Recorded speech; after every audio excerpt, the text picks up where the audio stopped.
कौन औरत अपना सैया जी से सोरहु सिंगार के फरमाइश करतानी आ का कहतरी ये नवनीत भैया। अरे का कहतारी हो? हट ताटे ओठ बस लेन दी बाला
सुनर हमार शरीर रहे राजा, बाकी खाली खटा के मुआ घलतरी हमारा शरीर के तनको ध्यान नहीं खिदे।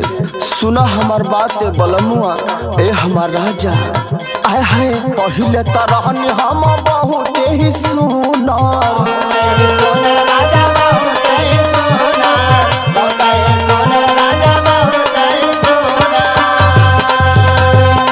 सोरहु सिंगार बिना भइली छछूना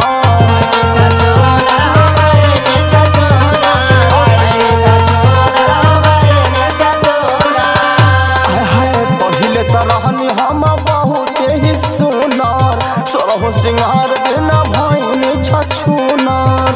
अरे ताने से मंगवाला भइनी परेशान कई दिन जीवनम, भइनी परेशान कई दिन जीवनम। काजर टिकुली घाटाल बाटे किन दी बलम, काजर टिकुली घाटाल बाटे किन दी बलम, काजर टिकुली घाटाल बाटे किन दी बलम, काजर टिकुली घाटाल बाटे किन दी बलम, काजर टिकुली घाटाल बाटे।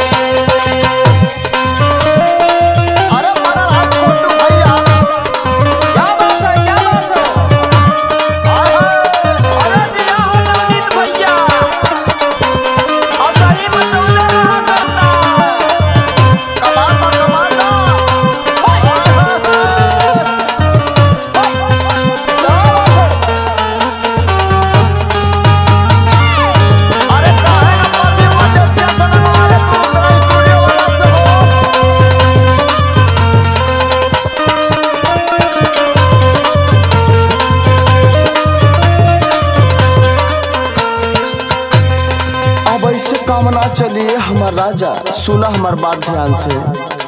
सड़िया बनारस वाली हम के मंगादा,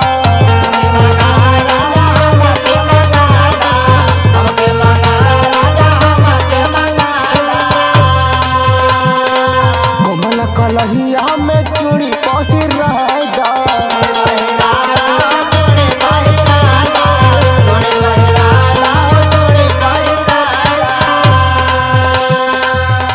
बनारस वाली